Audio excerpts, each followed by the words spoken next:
Um estudo recente da Quantum Finance analisou o comportamento de ativos ligados ao petróleo, commodities e ações em períodos de tensão geopolítica.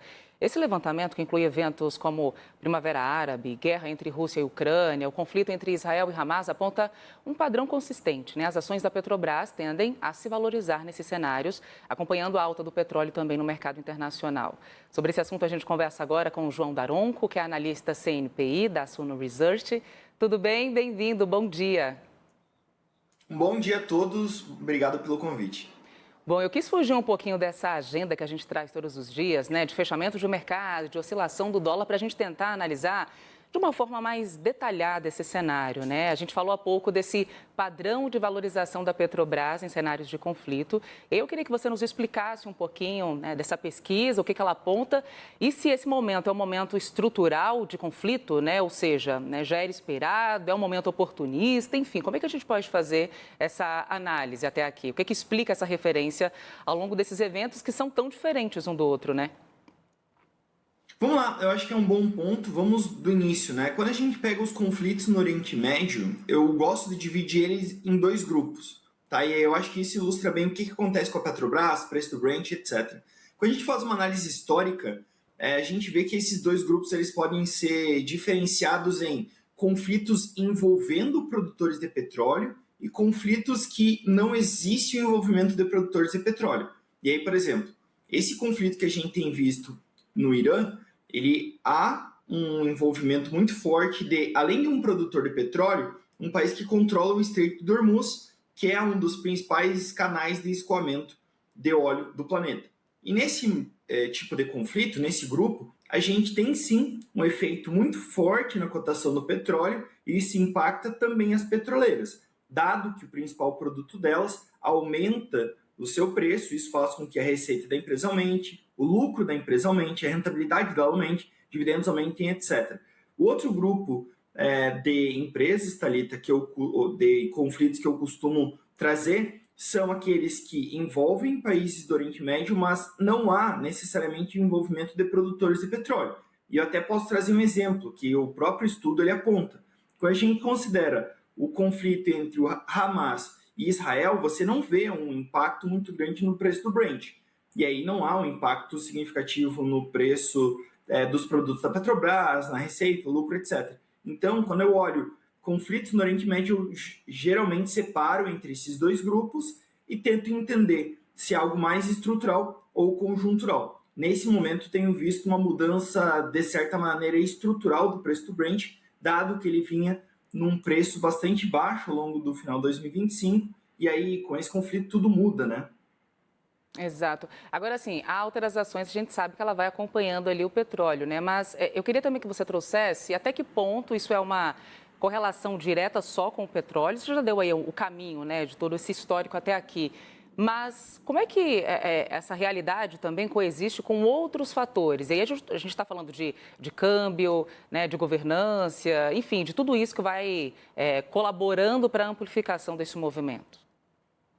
Legal. Eu acho que assim, nunca é um fenômeno isolado, nunca é um fator isolado, tá? Principalmente quando a gente pega a Petrobras, porque a companhia é uma estatal e há uma questão política muito forte, latente na empresa.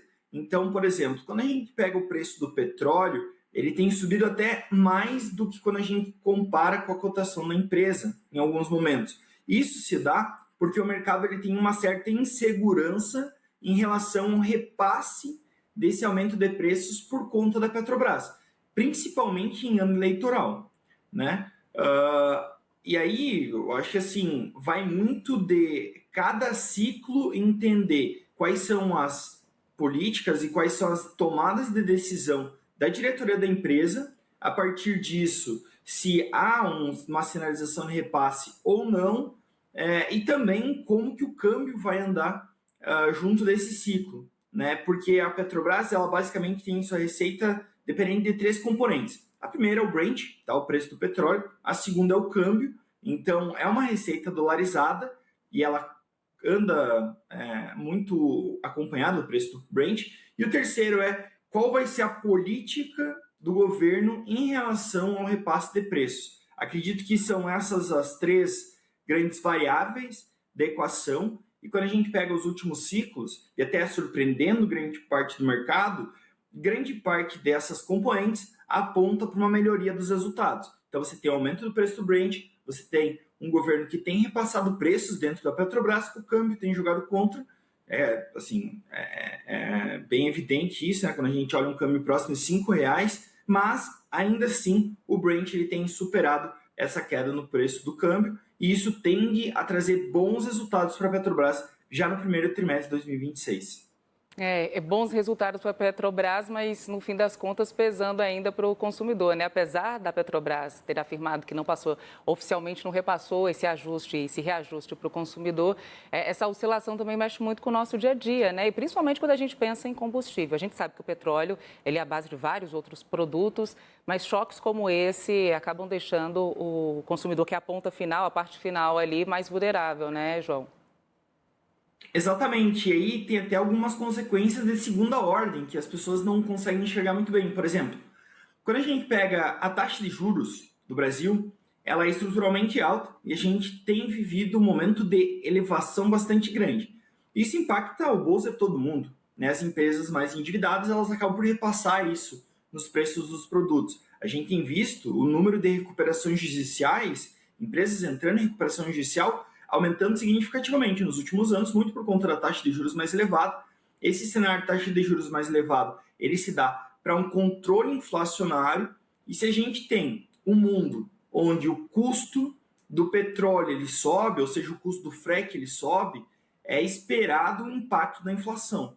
Isso faz com que seja mais difícil cortar juros nesse momento atual e perpetua esse momento de taxa de juros mais elevado que impacta no bolso do brasileiro também, né? Então, na minha visão, Thalita, até trazendo, né, a questão do petróleo, ele não mexe só no bolso do consumidor por conta do preço do combustível.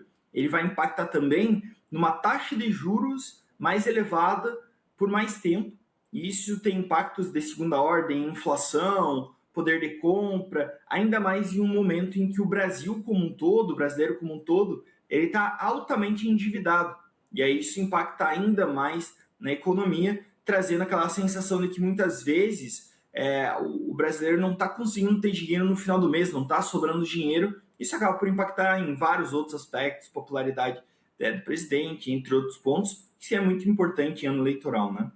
Exatamente. Agora, João, para a gente já caminhar aqui para o nosso fim, você falou há pouco sobre esses, vou dizer assim, né, ganhos em períodos de conflito, né? Mas eu queria a tua avaliação se também são ganhos que se sustentam no médio prazo ou eles são muito colocados, né? Você já também deu uma introdução um pouquinho sobre isso, sobre esse movimento, mas eles ficam mais concentrados aí enquanto esse cenário mais intenso continue com tanto destaque. Eu estou dizendo isso porque várias oscilações a gente já observou até aqui, aí uma fala de Trump muda tudo, uma sinalização do Irã muda tudo, mas uma estabilização é rápida também fora desse contexto geopolítico?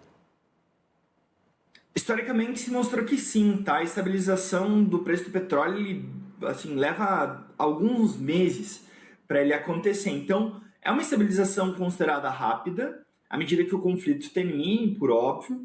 E aí, quando eu trago a análise de petróleo, eu sempre lembro que é uma commodity extremamente cíclica. As coisas elas mudam muito rápido na questão do petróleo, ainda mais que existe a OPEP+, por trás da produção dessa commodity. Isso faz com que os preços eles tendam a ser um pouco mais controláveis que as outras commodities globais. E quando a gente olha mais recentemente, a gente tem visto oscilações de maneira expressiva, né? Como eu mencionei anteriormente, quando a gente pega final de 2025, a gente via algumas consultorias apontando o range na casa dos 40, 50 dólares por barril. Hoje a gente está falando de 100, 120 dólares por barril, né? E do cenário daqui a 6 meses pode mudar completamente. Posso dar até uns exemplos do tipo, Rússia e Ucrânia estão em conflito há bastante tempo. Rússia é um dos principais produtores globais.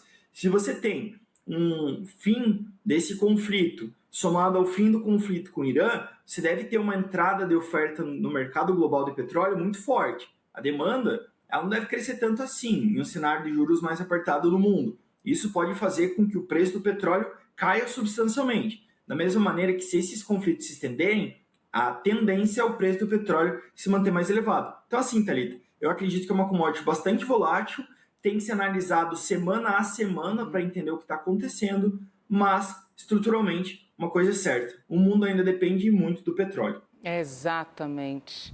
Bom, João Daronco, obrigada, viu, pela tua participação. Até uma próxima por aqui. Um ótimo dia. Um ótimo dia. Tchau, tchau.